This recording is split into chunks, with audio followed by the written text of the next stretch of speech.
Today, I'm going to be highlighting how labeling someone can get a person killed. And the person I'll be discussing is Anthony Hickey D Lorenzo, who's listed as a member of the Genovese family. And ironically, the person who labeled him was former Lucchese member Al Diaco, who years later would be falsely labeled himself. Let's get into it. Anthony Hickey D Lorenzo's record includes 7 arrests and convictions for crimes such as grand larceny and assault. In the early 60s, he was listed as an employee of Westside Trucking Corporation and was known to yield a lot of power in the trucking industry. During a 1969 arraignment, the government claimed that D. Lorenzo was using gang tactics to control and monopolize air freight trucking at John F. Kennedy Airport. Dilorenzo would eventually be convicted for transporting stolen securities and sentenced to 10 years. Following a transfer to a minimum security camp in Allenwood, Pennsylvania, Dilorenzo would be awarded with a furlough to attend a scheduled dentist appointment in Huntington, Long Island. And on July 26, 1972, while out on the furlough, and according to his wife, she picked Dilorenzo up at the dentist office and dropped him off at a diner.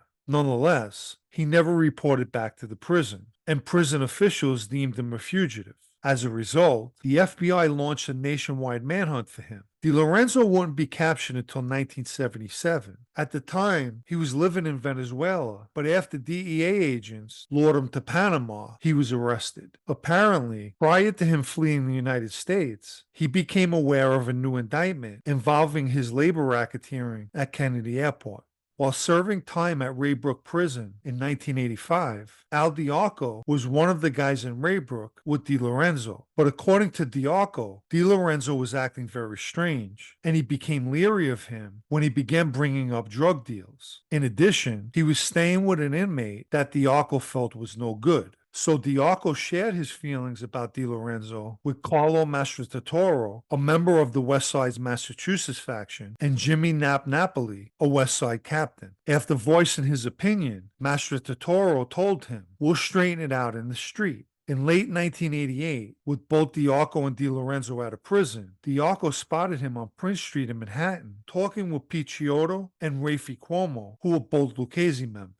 Diaco eventually warned both Pete and Rafi, as well as other Lucchese members, his suspicion that DiLorenzo was wearing a wire. And this was the result of DiLorenzo asking Diaco to introduce him to a Lucchese associate who was known in the drug business. Diaco claimed that he questioned DiLorenzo what he wanted with the associate, and DiLorenzo responded, "We can make money," and made a motion like he was shooting a needle in his arm. Diaco told him he didn't know what he was talking about and that he wasn't interested, and walked away. On another occasion, he seen DiLorenzo with Joe Beck Di Palermo, a Lucchese captain and a major narcotics dealer. He warned Di Palermo as well to stay away from DiLorenzo. But Diaco took it a step further by going to Jimmy Ida, a West Side captain at the time, and telling him that the Lucchese family would no longer deal with DiLorenzo. Diaco was a captain as well, and Ida's equal. Another chance meeting took place at a cafe. Diaco happened to run into both Ida and DiLorenzo. And at some point, Rafi walked in and spoke to DiLorenzo and left with him. Rafi, too, was a known narcotics dealer. So when Diaco seen them leave together, he was pissed. Ida took him outside and told him, "You know what we're going to do. We're going to whack him." On the night of November 25th, 1988, a jogger jogging in the New Jersey town, West New York,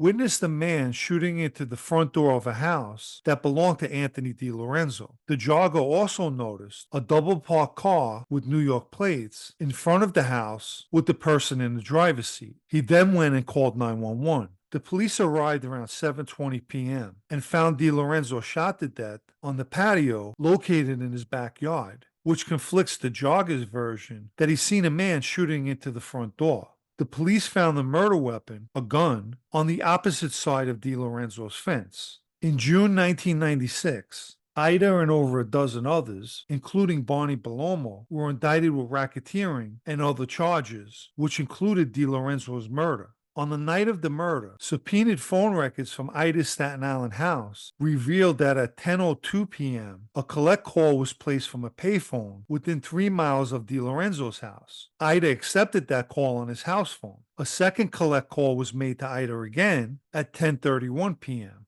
another at 10:59 p.m., and a final call was made at 12 midnight. All of the calls lasted only 1 minute or less. Those 4 calls would be extremely crucial in pointing to Ida's guilt in the murder conspiracy. For whatever reason the calls were placed was definitely a big mistake. Dilorenzo was killed sometime after 7 p.m., and Ida receives the first call 3 hours later from a payphone in West New York, New Jersey. On top of that, it's within 3 miles from the crime scene. It's believed the calls were made that night by Joey Ida, Jimmy Ida's brother, who is allegedly said to be the shooter of Dilorenzo. At the time, Joey Ida was a soldier in his brother's crew. The hit on Dilorenzo had to be sanctioned by West Side boss Chin Gigante, and obviously assigned to Jimmy Ida to take care of. There's no record of what crew Dilorenzo was in, but it would make sense he too may have been in Ida's Manhattan crew. According to Genovese associate Phil Laporta, he had to go and pick Joey Ida up on the night Dilorenzo was killed because the original getaway driver took off, possibly after spotting the jogger. Laporta claimed when Joey Ida entered the car, he was full of blood and told Laporta that he choked and pistol whipped Dilorenzo before shooting him in the face. Joey Ida has never been charged with Dilorenzo's murder, despite Laporta's information. Barney Palomo, wisely, eventually took a plea, one that allegedly annoyed Jimmy Ida, who took the case to trial. A number of government witnesses would testify against him at that trial, one being Al Diaco. Consequently, Ida was convicted and received a life sentence. Shortly after Dilorenzo's murder, Al Diaco went on to become the Lucchese acting boss and knew the life well enough to understand that by going to members of the West Side of all families and suggesting one of their guys is bad is signing that person's death warrant. Years later, Diaco testified against Chin Gigante and stated they were going to murder Hickey D Lorenzo. He also spoke about seeing Ida and Dilorenzo that day in the cafe. Dilorenzo was talking wild. Hickey kept talking on and on. I looked at Jimmy, and Jimmy just gave me like a look, like a little smile, and I said, "That's the end. Hickey's going."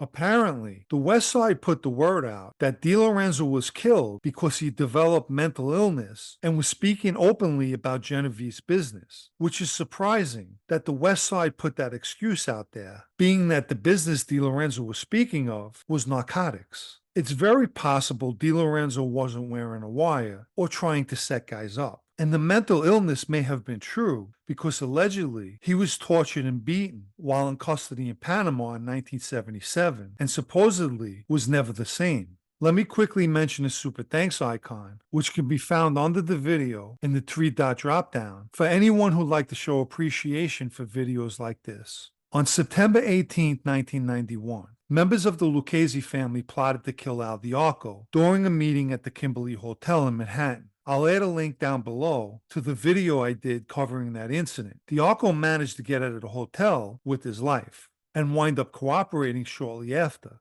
Ironically, he too was falsely labeled as being no good, which makes me now wonder, following the Kimberly Hotel incident, if he ever felt guilty for doing the same thing to Anthony Hickey D Lorenzo.